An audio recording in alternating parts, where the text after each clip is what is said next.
Hi, everybody, and welcome to the Domain 3 hands-on unit end exercise. Let's go ahead and get started.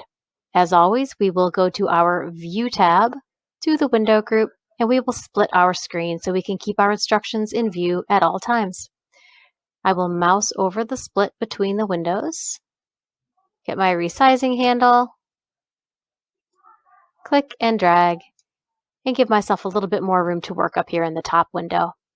I'll scroll down to the bottom and we'll find those instructions and we will get started. Okay, Unit 3.0, hands-on exercise, instructions. On page 1, select from the industry code on line 2 to $39.12 at the end of the last line. We're going to convert this to a table with 5 columns. We're going to auto-fit it to the size of the window, and we're going to use tabs to separate the data. Now, why, you might ask yourself, are we using tabs? Well, I'll click up here in the top half of my window. I'll go to the Home tab, turn on my Show Hide formatting marks, and you will see that these lovely columns of information all have tab stops separating them. That's what these black arrows are. One of those is inserted into the background every time I hit my tab key. And so if I want 0 to be the first column, and total all industries to be in the second column, and 14,000 whatever this is to be in the third column, this tab stop is what is separating information. So when I'm going to create my table, I want to say the tab is the signal to start a new column. So that's why we're choosing to separate at tabs. Go ahead and turn that off, and we will select from industry code to $39.12 as instructed. We'll go to the Insert tab, to the Tables command button, and convert text to table. Defaults to 5 columns, which is great. We want to auto-fit to the window, and we are going to use the tab stops as the separator. We'll say OK, and sure enough, we get a pretty serviceable table right here, which is great. All right, step number 2, merge and splitting cells. So we're going to scroll down our window until we find the row beginning Minnesota job vacancies by occupation. We're going to merge the first 2 cells in this row into one. I'm going to click and drag. So I'm selecting my 2 cells. I'll go to the Table Tools Layout tab, and I will go to the Merge Cells button. I will do the same thing for second quarter and the empty cell behind it. And I will leave 2019 alone as instructed. Now it says add a new row to the top of the table. So this is a little bit tricky. In order to add a new row to the top of the table, you cannot use the instructions that pop up along the sides here. The Select All button right here is in the way, so you just need to make sure your cursor is blinking in the top row of the table, then come up to Table Tools, Layout, over to the Rows and Columns group, and then click the Insert Above button. And that gets you a brand new row right there at the top of your table. We're going to merge this new row into one big cell. So while it's all still selected and I'm still on Table Tools Layout, I'm going to click Merge. Now I have one large row across the top of my table. I'm going to go to Split Cells, and I'm going to split that into 3 columns. I'll say OK, and we're going to populate those columns as follows. First one is going to be Minnesota job vacancies. Second one will be second quarter, and the third one will be 2019. Now we're going to get into resizing tables, rows, and columns. So using the resizing handle, I'm going to resize only the top row columns. So I'm going to select this whole top row, and I'm going to work from right to left. First thing I'm going to do is mouse over this column divider between my second and third columns, and I'm going to drag it over so that it lines up with the average hourly wage. Well, a little off there. Let me fix that. Then I'm going to grab this second column divider with the resizing handle, and I'm going to drag it until it lines up with total vacancies. And then this first one I'm going to leave alone because it already is covering the first 2 columns exactly the way I want. Perfect. Now, using the Table Tools Layout tab, I'm going to adjust the row height for the entire table to 1/4 inch. In order to make an adjustment for the entire table, I need to select the entire table, so I'm going to use this Select All button in the upper left corner. Then I'll go to Table Tools Layout, and under Height, I will replace this with 0.25. Enter, and now all of my cells are including an extra 1/4 inch of space above and below the text. Let's go ahead and save while I'm thinking of it. Step number 4, splitting a table. So this allows me to split my table into 2 different tables, which is nice. So I'm going to find the row that begins Minnesota job vacancies by occupation right here. I'm going to make this the top row of my new table. I do that by selecting the row, going to Table Tools, Layout, and back here to the Merge group, and I'm going to click the Split Table button. And just like magic, there we have 2 separate tables. And the top row of my new table is Minnesota job vacancies by occupation. Perfect. Configure a repeating heading row. This second table now breaks across 2 pages, as you can see. What I want to do is have these first 2 lines of information repeat at the top of every page this table breaks across. In order to do that, I want to select both rows that I want to repeat, Table Tools, Layout, and then all the way over here in the data group, I will choose Repeat Header Rows. I will then scroll down to the next page, and you can see that the second page of the same table now repeats that header row, so that if you're looking at the second or the third or the fourth page, you can stay oriented in terms of what information is in which column. All right, so let's go back to my instructions. And we configured our repeating heading row. That's great. Now we're going to configure cell margins and spacing. Okay, so working in the new table, that would be this table, we're going to configure the cell margins to include an extra 0.05 inches of space at the top and the bottom of every cell. So I'm going to select my entire table because I want this to be every cell. I'm going to come up to the Table Tools Layout tab. I'm going to come over here to Alignment, and I will go to the Cell Margins button. You can see there is no margin baked in at the top or the bottom, and I want, what did we say?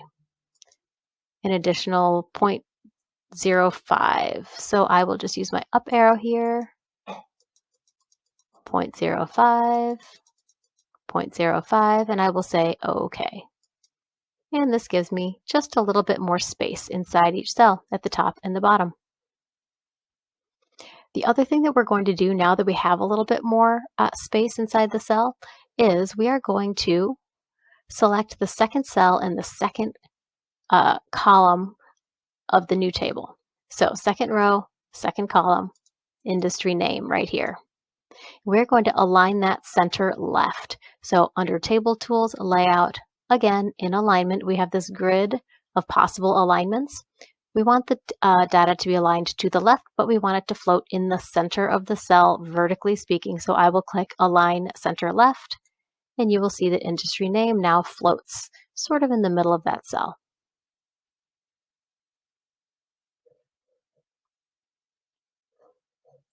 Oh, I think I did this to the top table. Sorry. Let's go down to the second table, Occupation Title. There we go. Align Center Left. Perfect. Got it. All right, now we will sort the table data. So now we're going to go up and work in the original table at the top of page 1. Here it is. We want to sort this data by vacancy rate so that it lists the occupations with the most vacancies first and the least vacancies last. So here's how we do. I'm going to select everything from the header row down to the bottom of the table. I'm leaving off this top row.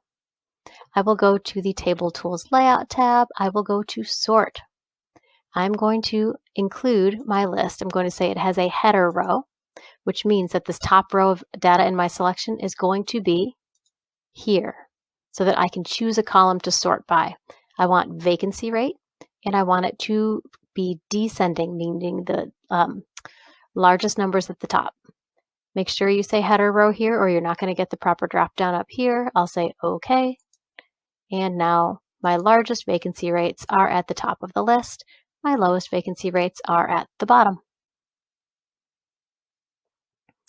Ensure the top row of your selection functions as a header row. We did that. It's not included in the sorted data. It functions as a header instead. Perfect.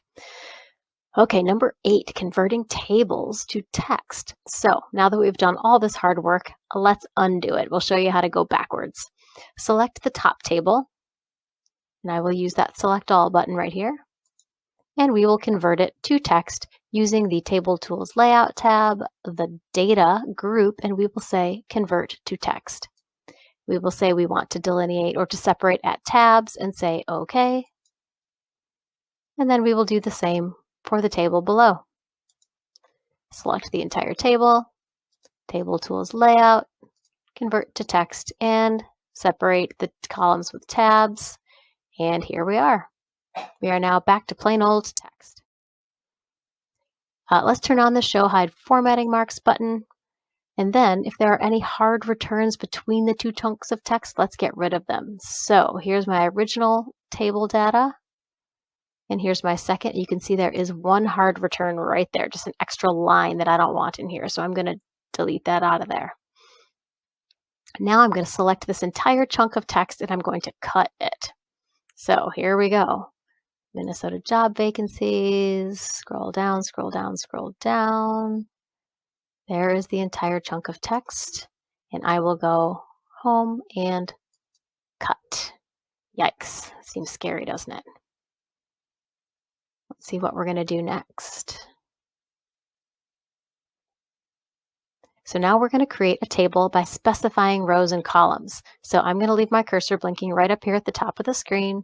I will go to Insert, to Table, and I will go to the Insert Table option here. I'm going to tell it I want 5 columns because I had that before. Under the number of rows, I counted. We need 39 of them to fit all of our data.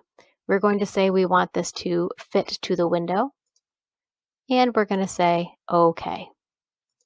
So a new table appears. I'm going to go ahead and turn off my formatting marks because that's distracting. I'm going to select the entire table. I will right-click and I will paste. And all of my information pops right into the table. Perfect. While I'm here, it says that I can use all of the tools that I just learned with merging and centering and resizing to make the table look however I want. If you would like to play with this, by all means, take some time. I'm going to go to Table Tools Layout. I'll go to Auto Fit and just see how things work out here.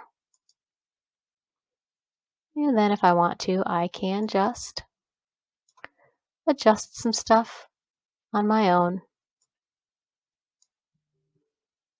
using some of those same tools that we used earlier.